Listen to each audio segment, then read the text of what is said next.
Hello there, welcome to another episode of World of Tanks with Engaging Titan. We're here on Airfield and I'm on the ST-1, Tier 9 Soviet heavy tank. This was, if memory serves me correctly, the first Tier 9 tank that I unlocked, and at the time I had decided to play Russian heavy tanks. I'd been tipping around in the American and British tech tree and I'd been playing really badly, and I thought that I would realise that I was really badly, so I started, researching and going onto YouTube and watching videos, and I got a lot of help, I think, watching the Quickie Baby and the Mighty Jingles. Jingles in particular, because I just found him better at explaining why he was doing things. And also I reckoned that, I could emulate a lot of the stuff that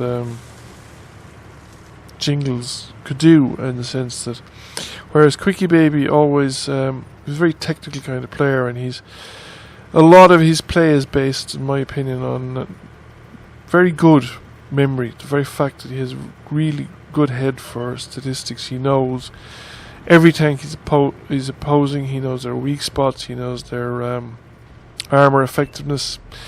He knows when to go for the premium ammunition and when, that he can do it with the regular ammunition and all this kind of stuff, and or even whether or not he has a chance facing them head on and stuff like that, whereas I have no head for that sort of stuff at all. So one of the conclusions I came from that the best line of tanks to learn on would be Soviet heavy tanks, and I played down the KV line rather than the IS line. Not altogether sure why. But that's what I chose to do, and I came to this thing, and I must say, once I got past the stock gun, I really enjoyed it. Now, it is the only tank that I've ever spent real money on, free XPing past the stock gun, but that's because the stock gun is the 122mm D25T that you get on the KV3 and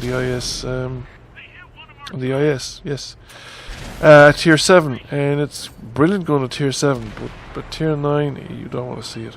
You really don't want to see it. So we're doing alright here. This thing is it's pretty much of a beast in this kind of combat situation. Now we're up against an AMX AC-48, and then we pull around the corner and we discover we're up against two AMXs AC-48s, which always kind of brought me to mind the Lady Bracknell line out of The Importance of Being Earnest. To, face up one AMX AC-48 is unfortunate. To be facing two of them is smacks of carelessness. However, there are a lot of tanks here and some very big guns. So we managed to demolish one of them, and there is very little left of the other one, and I don't get to reload in. But somebody tracks me, probably the AMX AC-48.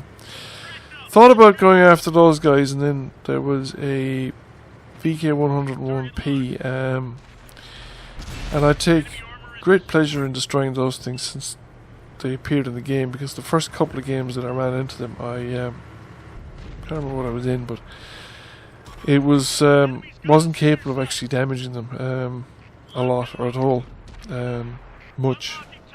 It took me quite a while to figure out where the weak spots in those tanks were.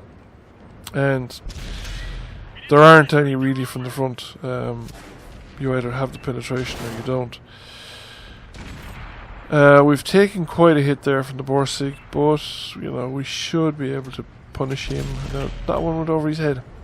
That is one of the problems with these tanks, Russian guns in general, this kind of range. It's not a huge range, but you can very easily land the shot nowhere near the point you were aiming for. That one more or less went into the point it was aiming for and completely demolished him. Could have done that 10-15 seconds earlier. That's the way it goes. VK4502B will have real trouble penetrating that unless I hit the right spots, and at this range, well, that's a bit of a lottery. However, one of the things that I've recently now, I have two Tier 9 American tanks, and I'm probably going to try and stick with them to unlock the Tier 10s. May not play the Tier 10s, at least not straight off, But while I was looking at those two tanks, and I thought I'd play this thing as well, I didn't realise that I had already elited this tank. But then when I went back and looked at this tank, I realised that not only had I elited it, but at no point have I ever had better than a second class mastery game, even though I have a mark of excellence on this tank. So I think I should be able to do better than a second class mastery at least. So I'm gonna play this as well into the near future and see if I can get a first class mastery or an ace tanker in it. Give it a good few games and see how I do. Not sure whether I'll go for the IS4 just yet. It's 6.5 million to buy it. I have 7 million silver. I don't really want to sell this tank, so I wouldn't have the silver to equip it. So I may have in the new year to go on another silver acquisition binge with tier 8 premium tanks. Now I have no hope of catching the last tank. Most of the team don't. He's up there at the other end of the map and he's gone now. But yeah, this is a great brawling tank. That whole line is actually fun if you have the patience to make them work. They're very good in a brawl, and they're especially good top tier. So here we have it, 2,500 points of damage, 2k block, steel wall. We got a second class mastery out of it, and we came third by experience. So thank you for watching. I hope you enjoyed the video. If you did, please consider giving it a like and giving the channel a subscription. And I will catch you all soon.